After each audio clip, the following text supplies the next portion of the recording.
ಎಲ್ಲರಿಗೂ ನಮಸ್ಕಾರ. ತೆಂಗಿನ ಹೊಂಬಾಳೆ ಪಾಯಸವನ್ನು ಮಾಡೋದು ಹೇಗೆ ಅನ್ನೋದ್ರ ಬಗ್ಗೆ ತಿಳ್ಕೊಳ್ಳೋಣ.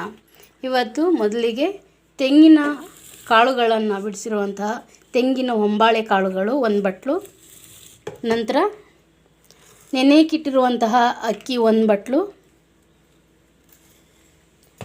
ಹಾಗೂ 1 ಬಟ್ಲು ರಾಗಿಯನ್ನು ಕೂಡ ನೆನೆಕಿರುವಂಥದ್ದನ್ನು ತಗೊಳ್ಬೇಕು. ನಂತರ 1 ಬಟ್ಲು ಕೊಬ್ಬರಿ, ತೆಂಗಿನ ಹಸಿ ಕೊಬ್ಬರಿಯನ್ನು ತಗೊಳ್ಬೇಕು. ನಂತರ ಅರ್ಧ kg ಕಲ್ಸಕ್ಕರೆಯನ್ನು ತಗೊಳ್ಬೇಕು. ನಂತರ ದ್ರಾಕ್ಷಿ,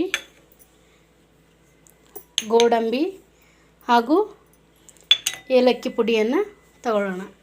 ಮಾಡುವುದು ಹೇಗೆ ಅನ್ನೋದನ್ನು ನೋಡೋಣ. ಇವಾಗ ಸಪ್ರೇಟಾಗಿ ಎಲ್ಲವನ್ನು ರುಬ್ಕೊಳ್ತಾ ಇದ್ದೀನಿ.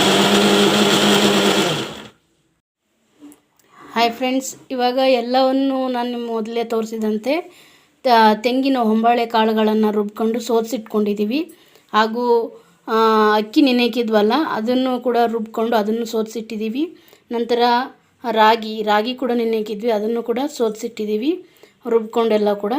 ನಂತರ ತೆಂಗಿನಕಾಯಿ, ಹಸಿ ಕೊಬ್ಬರಿಯನ್ನು ಕೂಡ ರುಬ್ಕೊಂಡು ಅದನ್ನು ಸೋಸಿ ಇಟ್ಟಿದ್ದೀವಿ. ಈಗ ಮಾಡೋದು ಹೇಗೆ ಅನ್ನೋದನ್ನು ನೋಡೋಣ. ಫ್ರೆಂಡ್ಸ್, ಇವಾಗ ಪಾತ್ರೆ ಇಟ್ಟಿದ್ದೀನಿ. ಪಾತ್ರೆಯಲ್ಲಿ ಈಗ 1 ಲೋಟ ನೀರನ್ನು ಹಾಕೋಣ. ಈ ಲೋಟ ತಗೋಬೇಕು, 1 ಲೋಟ ಅಂದರೆ 1/4 ಲೀಟ್ರಷ್ಟು. ನಂತರ ಅರ್ಧ kg ಕಲ್ಸಕ್ಕರೆ ಹೇಳಿದ್ನಲ್ಲ ಅದೆಲ್ಲ ಹಾಕೋಣ. ಇವಾಗ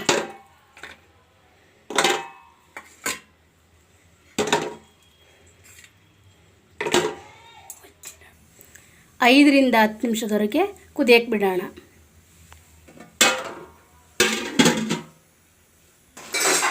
ಫ್ರೆಂಡ್ಸ್, ಇವಾಗ ಕಲ್ಸಕ್ಕರೆ ಎಲ್ಲ ಇವಾಗ ಕರಗಿದೆ. ಈಗ ತೆಂಗಿನ ಹೊಂಬಾಳೆ ಹಾಲನ್ನು ಹಾಕ್ತಾಯಿದ್ದೀವಿ.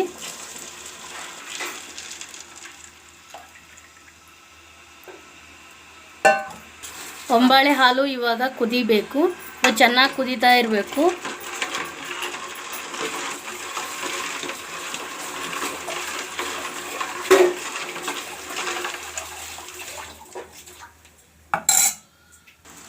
ಇವಾಗ ಕುದೀತಾ ಇದೆ. ಈಗ ಅಕ್ಕಿ ಹಾಲು ಹಾಕೋಣ.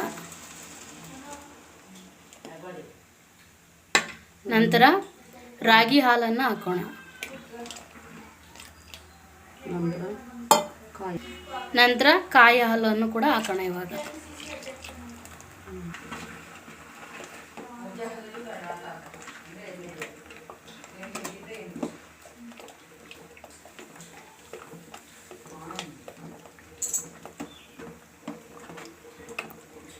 ಇದು ಕೂಡ ಕುದೀತಾ ಇರಬೇಕು. ಇವಾಗ ಫ್ರೆಂಡ್ಸ್, ಇವಾಗ ಅದು ಕುದೀತಾ ಇದೆ. ಚೆನ್ನಾಗಿ ತಿರುಗಿಸ್ತಾ ಇರಬೇಕು. ಅದು ಚೆನ್ನಾಗಿ ಕುದೀತಾ ಇರಬೇಕು. ಕೈ ಬಿಡ್ದೇ ಹಂಗೆ ತಿರುಗಿಸ್ತಾ ಇರಬೇಕು, ಇಲ್ಲಾಂದರೆ ಗಂಟ ಸ್ಟಾರ್ಟ್ ಆಗಿಬಿಡುತ್ತೆ. ಒಂದು 5 ರಿಂದ 10 ನಿಮಿಷ ಹಂಗೆ ತಿರುಗಿಸ್ತಾನೆ ಇರಬೇಕು. ಫ್ರೆಂಡ್ಸ್, ಒಂದು 5 ರಿಂದ 10 ನಿಮಿಷ ಕುದ್ದಿದೆ, ಆಫ್ ಮಾಡಿದ್ದೀವಿ. ಇವಾಗ ಗೋಡಂಬಿ ದ್ರಾಕ್ಷಿನ ಫ್ರೈ ಮಾಡ್ಕೊಳ್ಳೋಣ. ಫ್ರೆಂಡ್ಸ್, ಎಣ್ಣೆ ಹಾಕ್ತಾಯಿದ್ದೀವಿ, ಗೋಡಂಬಿ ಹಾಕ್ತಾಯಿದ್ದೀವಿ, ದ್ರಾಕ್ಷಿ ಹಾಕ್ತಾಯಿದ್ದೀವಿ. ಚೆನ್ನಾಗಿ ಫ್ರೈ ಮಾಡ್ಕೊಳ್ಬೇಕು. ಇವಾಗ ಫ್ರೈ ಮಾಡಿದ ನಂತರ ಪಾಯಸಕ್ಕೆ ಮಿಕ್ಸ್ ಮಾಡಬೇಕು. ಇವಾಗ ಫ್ರೆಂಡ್ಸ್, ಇವಾಗ ಇದಕ್ಕೆ ಏಲಕ್ಕಿ ಪುಡಿ ಹಾಕೋಣ.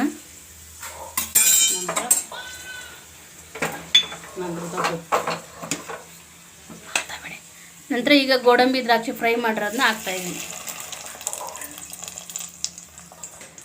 ಇವಾಗ ಮಿಕ್ಸ್ ಮಾಡೋಣ. ಪಾಯಸ ರೆಡಿಯಾಗಿದೆ, ತೆಂಗಿನ ಹೊಂಬಾಳೆ ಪಾಯಸ. ಈಗ ಟೇಸ್ಟ್ ಮಾಡೋಣ ಹೇಗಿದೆ ಅಂತ.